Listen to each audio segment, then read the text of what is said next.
Me dá o caso, por favor, do Afonso aqui e da Jane, que é a companheira dele. Se ela está envolvida ou não, não sei, a polícia que tem que dizer. Não foi no velório, não foi no enterro e agora uma bomba nesse caso, que é o melhor amigo dele, que contou ao repórter Leonardo Lara de que o Afonso teria revelado que estava sofrendo uma ameaça de morte dentro da própria casa. Bernardo Armani tem as informações lá com a família e na sequência vem Leonardo Lara. Fala, Bernardo, boa tarde. Boa tarde, Bate. Boa tarde a todos. Uma informação que preocupou muito a família, Bate. Eu estou aqui com o Vinícius, filho do Afonso, e também com a Júlia, a irmã do Afonso.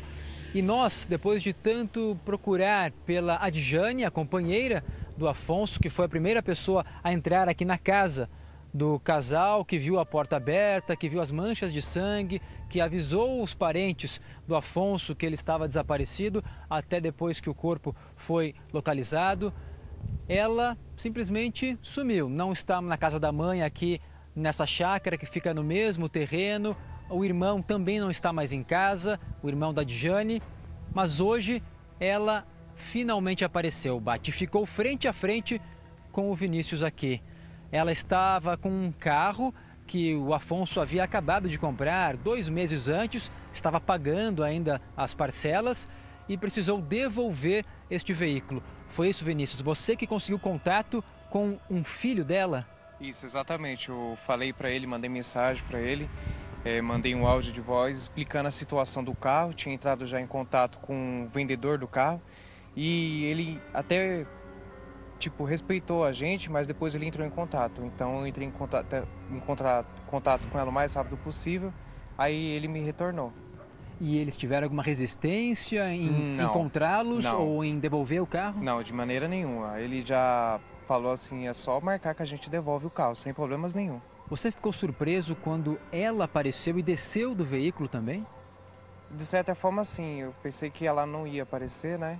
Pensei que os filhos dela viriam, ou os genros, mas quem ela veio mesmo. Deixar alguns pertences do meu pai, coisas básicas mesmo, e trazer as documentações que foram pedidas para ela, pelo comprador do carro. Os objetos, uma camiseta e o que mais? Uma bíblia e um óculos. Um óculos. O que ela falou sobre o crime? Ela deu mais detalhes, pois ela falou pouco com a família de vocês depois de tudo o que aconteceu. Júlia, você sabe o que ela falou? Então, eu não estava no momento, mas quem estava era meu irmão. E ele passou pra gente, quando ele chegou, ele contou tudo o que tinha acontecido, o que ele ouviu lá. Ele ouviu dela que ela tinha, sim, a suspeita do irmão dela, que ele era muito... Segundo ela, tinha uma rixa com meu irmão. E também a gente ouviu isso do filho dela, desse Ícaro, que é filho dela. Ele falou que ele tinha suspeita do tio, mas que eles só iam se pronunciar quando fossem chamados. Então, tanto a Adjane, a companheira do Afonso, e o filho dela suspeitam Sim. do Armando, Sim. do irmão da Sim, Adjane. isso mesmo, só ressaltando sobre o carro, porque que ela resolveu devolver. Em primeiro momento, assim, quando o corpo do Afonso nem estava aqui, ela ligou para o Vinícius, mandou mensagem para o Vinícius que ela ficaria sim com o carro, porque o carro estava no nome dela e que ela teria pagado por esse carro. Só agora que o Vinícius novamente entrou em contato, não conseguiu em contato com ela, mas conseguiu com o filho, foi que ela fez a devolução do carro. Tá certo, Bate. Olha, ela contou também aqui aos parentes do Afonso que ela não está escondida, está apenas recolhida, não fugiu e está à disposição da justiça, inclusive. Pois é isso que a família espera, que a justiça alcance a Adjane, que a polícia vá até ela, ouça o que ela tem a dizer, mais detalhes, é o que todos querem saber, mais detalhes sobre esse crime, Bate. Ok, vamos ver a reportagem. Eu agradeço aí ao Vinícius e a Júlia. Nós vamos juntos para fazer justiça. Põe no ar, por favor. O amigo que Afonso tratava como filho foi a última pessoa que ele procurou antes de ser morto. Tinha muito o que falar, mas não imaginava que não teria mais tempo para se defender. Ele falou pra mim que ela tinha discutido com ela que não estava dando mais certo o relacionamento. Falou pra ela que se não dá certo, ela podia ir pra casa da mãe dela. E ela falou pra ele, seu Afonso, eu não vou embora daqui sem nada. Que se você não quer ficar comigo, quem embora é você, porque essas terras aqui é minha, entendeu? Você não tem nada aqui. E se você tá pensando que eu vou embora, eu vou deixar tudo aí pra você deixar pra rapariga, eu não vou fazer isso. Você não conhece quem sou eu, Afonso, você não sabe que é minha família. Se você insistir nessa história, eu vou enterrar você dentro dessas terras, entendeu? Foi as palavras que ela falou para ele. A revelação aponta para um casamento em crise. Afonso e a Adjane estavam juntos há apenas 6 meses. Em meio à mata fechada, nesse local de difícil acesso, a nossa equipe conseguiu localizar pela primeira vez o ponto exato onde o Afonso foi encontrado enterrado e já sem vida. A cova rasa foi aberta neste ponto do matagal. Um local sem iluminação à noite. Por isso, a família da vítima tem uma certeza: quem trouxe o Afonso até aqui conhecia bem a região. E mais do que isso, uma pessoa não seria capaz de arrastá-lo até esse ponto. Por isso, eles pedem uma investigação que chegue a todos os envolvidos nesse crime. O irmão que encontrou o corpo lamenta que o sofrimento da família se prolonga à medida que o mistério não é resolvido. Quando você chegou nesse ponto, não teve dúvidas. Era o seu irmão. Exatamente. Como eu vim andando, que eu cheguei aqui, que eu vi o mato, parou o mato amassado e já vi a terra, eu já parei e já caiu a ficha. Falei, meu irmão está enterrado aqui. Nossa equipe tenta localizar a Adjane e o irmão dela, Armando. Vou chamar pela mãe do Armando e da Adjane. Severina!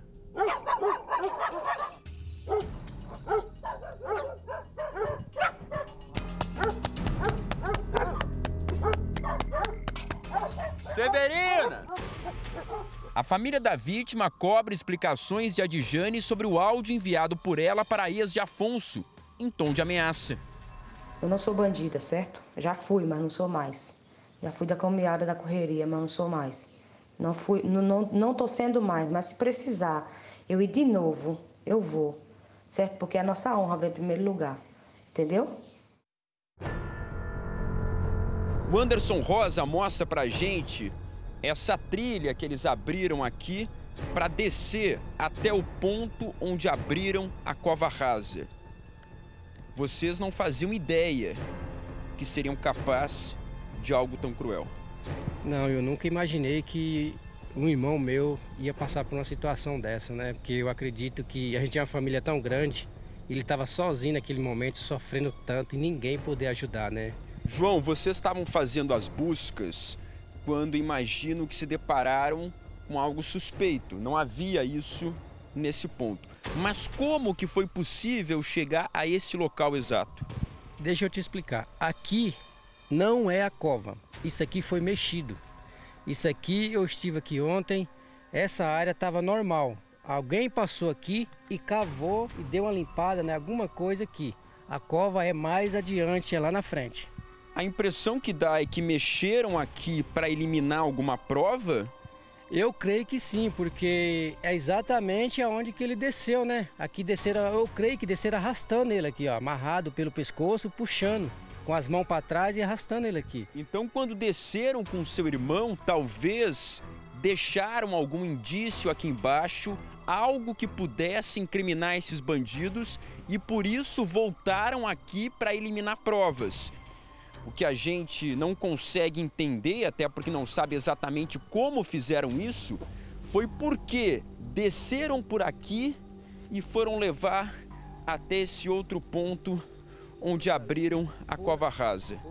Exatamente onde, João? Como estava de noite, eles se perderam, arrastaram ele ali, fizeram a volta ali atrás, ó, e vieram, pegaram a trilha normal, aí seguiram arrastando ele. Aí eles se perderam, eles fizeram, ó, esse U, saíram da trilha e aqui na frente voltaram, arrastando ele pelo mato. Deixaram as marcas aqui. Olha só.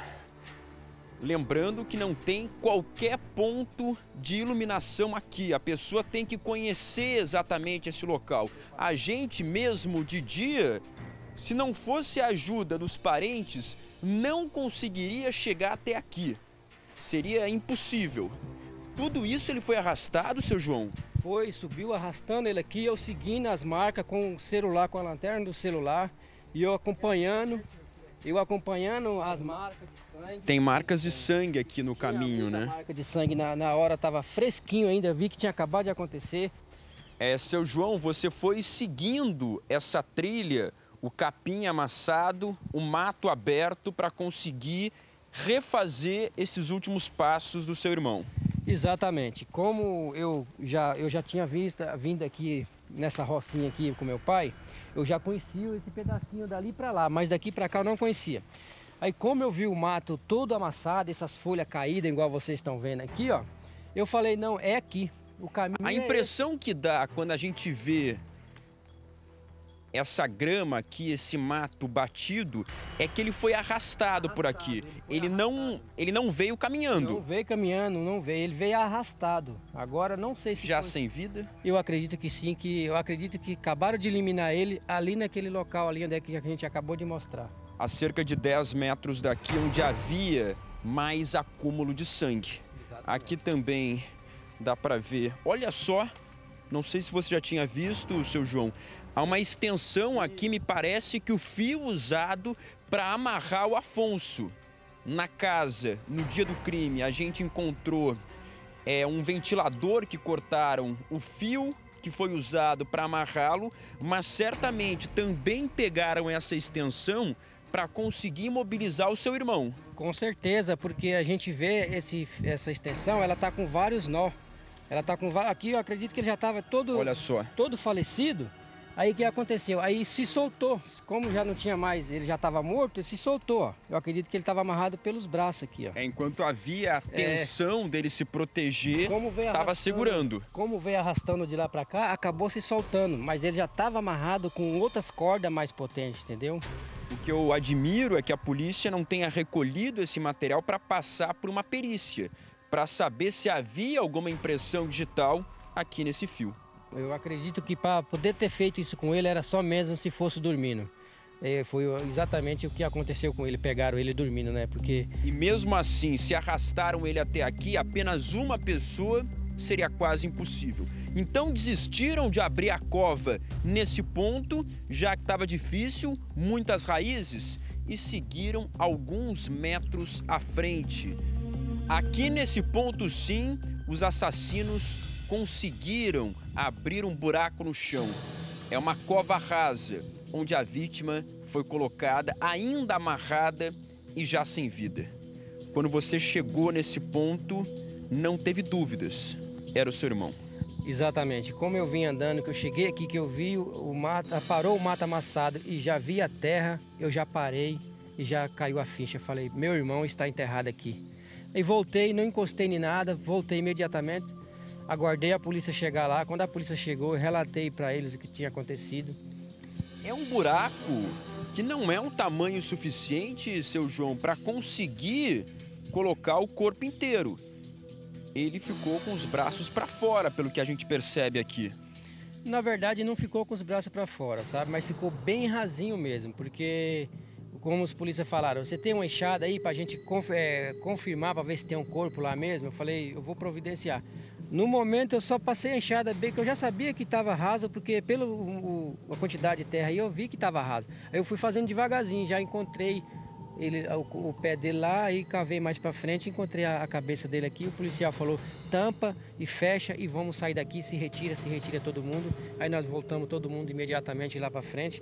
Aí já foi acionado o bombeiro, a perícia, e foi onde é que foi...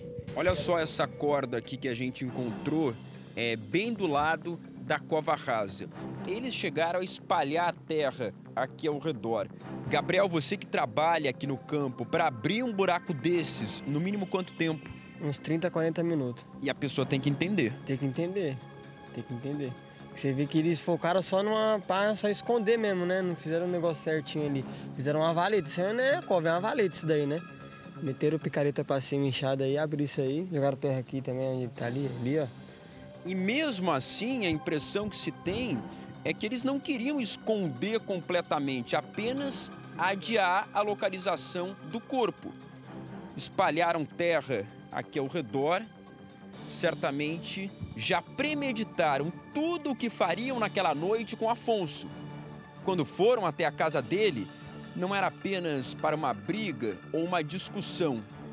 O principal objetivo era executá-lo, tanto que a pessoa já tinha a ferramenta necessária para abrir a cova rasa a poucos metros da casa da vítima. João prestou apenas um depoimento inicial à polícia e ainda aguarda ser chamado novamente. Ele quer apresentar para os investigadores o homem que considera a testemunha-chave para resolver o caso, o principal confidente de Afonso, que por medo prefere esconder o rosto. Ele chegava a pensar que o pior poderia acontecer?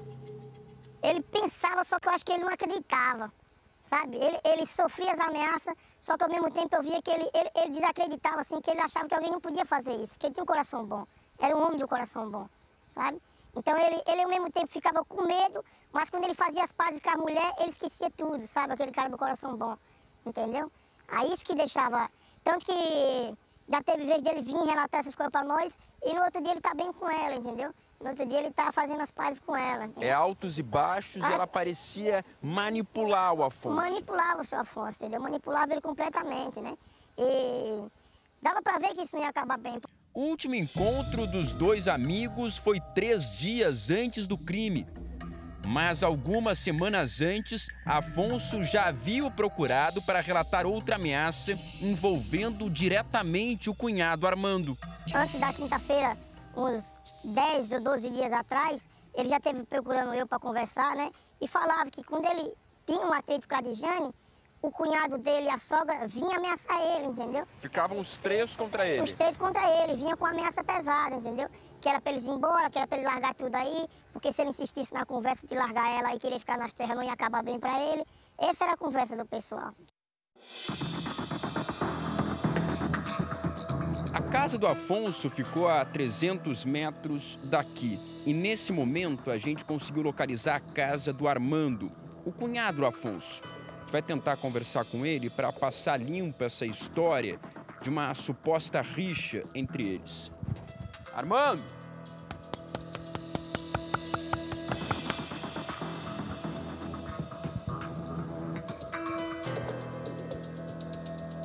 É uma casa de barro.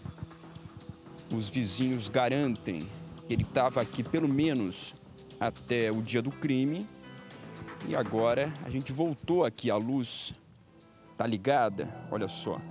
E também tinha um cachorro solto aqui no quintal. A impressão é que não tem ninguém em casa nesse momento.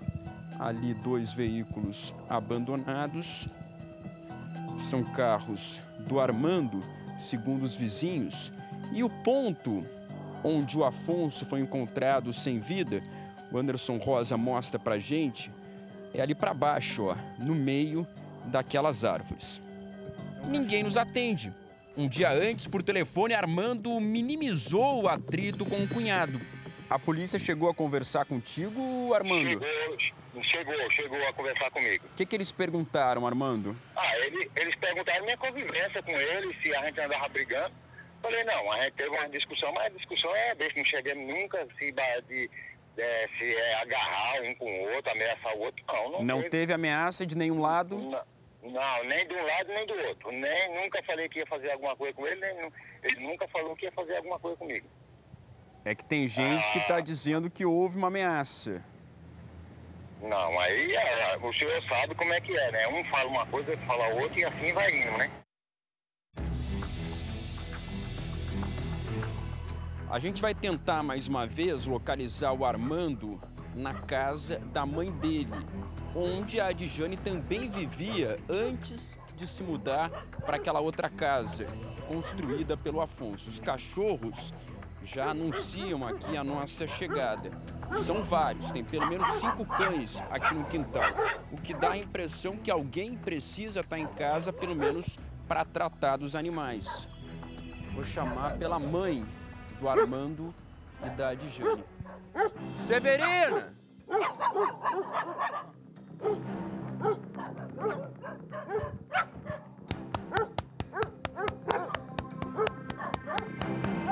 Severina!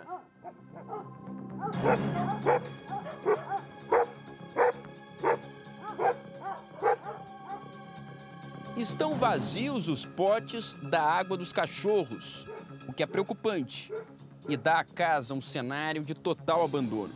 Deixaram também, olha só, a lâmpada ligada. Aqui mora a mãe do Armando e da Dijane.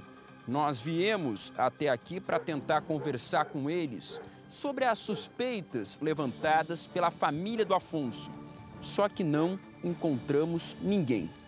Segundo os vizinhos, a Adjane veio para cá depois do crime. Só que nos últimos dias, ninguém foi visto por aqui. No dia do crime, a Adjane preferiu o silêncio e foi protegida por uma das irmãs. Meus pêsames pelo acontecido, viu? A gente queria entender o que aconteceu. A gente também não entende, a gente também está tentando entender as coisas. Você chegou em casa e já viu que ele estava lá. Por favor, né? Tá certo, a gente vai manter uma distância aqui, ela está muito nervosa com o que aconteceu. Mas por telefone admitiu o atrito de Afonso e Armando. Eles não se entendiam, né? Não se entendiam, mas era o quê? Era briga? Eles não um do outro, é rixa de... Ah, eles tinham uma rixa?